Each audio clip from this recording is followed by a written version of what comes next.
شروع اللہ کے نام سے جو سب پر مہربان ہے، بہت مہربان ہے۔ بڑی شان ہے اس ذات کی جس کے ہاتھ میں ساری بادشاہی ہے اور وہ ہر چیز پر پوری طرح قادر ہے، جس نے موت اور زندگی اس لیے پیدا کی تاکہ وہ تمہیں آزمائے کہ تم میں سے کون عمل میں زیادہ بہتر ہے، اور وہی ہے جو مکمل اقتدار کا مالک، بہت بخشنے والا ہے۔ جس نے 7 آسمان اوپر تلے پیدا کیے، تم خدائے رحمان کی تخلیق میں کوئی فرق نہیں پاؤ گے۔ اب پھر سے نظر دوڑا کر دیکھو، کیا تمہیں کوئی رخنہ نظر آتا ہے؟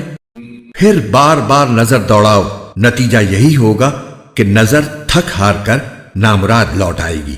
اور ہم نے قریب والے آسمان کو روشن چراغوں سے سجا رکھا ہے اور ان کو شیطانوں پر پتھر برسانے کا ذریعہ بھی بنایا ہے، اور ان کے لیے دہکتی آگ کا عذاب تیار کر رکھا ہے۔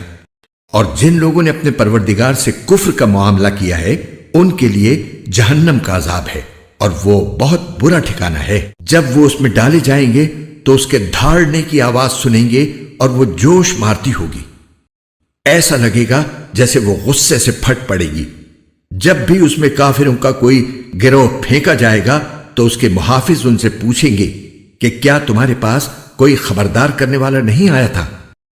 وہ کہیں گے کہ ہاں، بے شک ہمارے پاس خبردار کرنے والا آیا تھا، مگر ہم نے اسے جھٹلا دیا اور کہا کہ اللہ نے کچھ نازل نہیں کیا، تمہاری حقیقت اس کے سوا کچھ نہیں کہ تم بڑی بھاری گمراہی میں پڑے ہوئے ہو۔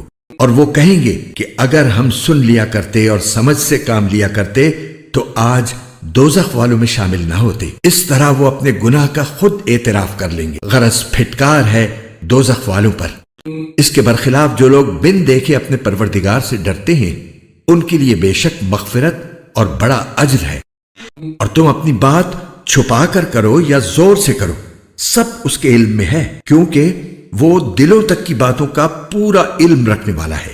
بھلا جس نے پیدا کیا وہی نہ جانے، جبکہ وہ بہت باریک بین مکمل طور پر باخبر ہے۔ وہی ہے جس نے تمہارے لیے زمین کو رام کر دیا ہے، لہذا تم اس کے مونڈوں پر چلو پھرو اور اس کا رزق کھاؤ، اور اسی کے پاس دوبارہ زندہ ہو کر جانا ہے۔ کیا تم آسمان والے کی اس بات سے بے خوف ہو بیٹھے ہو کہ وہ تمہیں زمین میں دھسا دے تو وہ ایک دم تھر تھرانے لگے؟ کیا تم آسمان والے کی اس بات سے بے خوف ہو بیٹھے ہو کہ وہ تم پر پتھروں کی بارش برسا دے؟ پھر تمہیں پتہ چلے گا کہ میرا ڈرانا کیسا تھا۔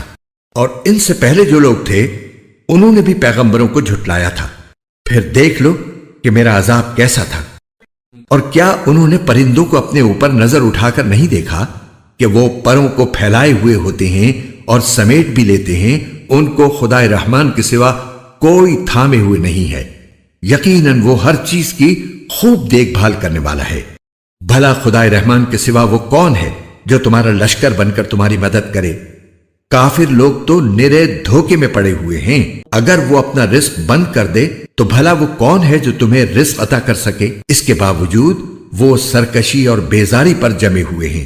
بھلا جو شخص اپنے منہ کے بل اوندھا چل رہا ہو، وہ منزل تک زیادہ پہنچنے والا ہوگا یا وہ جو ایک سیدھے راستے پر سیدھا سیدھا چل رہا ہو؟ کہہ دو کہ وہی ہے جس نے تمہیں پیدا کیا ہے اور تمہارے لیے کان اور آنکھیں اور دل بنائے، مگر تم لوگ شکر تھوڑا ہی کرتے ہو۔ کہہ دو کہ وہی ہے جس نے تمہیں زمین میں پھیلایا اور اسی کے پاس تمہیں اکٹھا کر کے لے جایا جائے گا۔ اور یہ لوگ کہتے ہیں کہ اگر تم سچے ہو تو بتاؤ کہ یہ وعدہ کب پورا ہوگا؟ کہہ دو کہ اس کا علم تو صرف اللہ کے پاس ہے اور میں تو بس صاف صاف طریقے پر خبردار کرنے والا ہوں۔ پھر جب وہ اس قیامت کے عذاب کو پاس آتا دیکھ لیں گے تو کافروں کے چہرے بگڑ جائیں گے اور کہا جائے گا کہ یہ ہے وہ چیز جو تم مانگا کرتے تھے۔ اے پیغمبر، ان سے کہو کہ ذرا یہ بتلاؤ کہ چاہے اللہ مجھے اور میرے ساتھیوں کو ہلاک کر دے یا ہم پر رحم فرما دے، دونوں صورتوں میں کافروں کو دردناک عذاب سے کون بچائے گا؟ کہہ دو کہ وہ رحمان ہے، ہم اس پر ایمان لائے ہیں اور اسی پر ہم نے بھروسہ کیا ہے، چنانچہ عنقریب تمہیں پتہ چل جائے گا کہ کون ہے جو کھلی گمراہی میں مبتلا ہے۔ کہہ دو کہ ذرا یہ بتلاؤ کہ اگر کسی صبح تمہارا پانی نیچے کو اتر کر غائب ہو جائے تو کون ہے جو تمہیں چشمے سے ابلتا ہوا پانی لا کر دے دے؟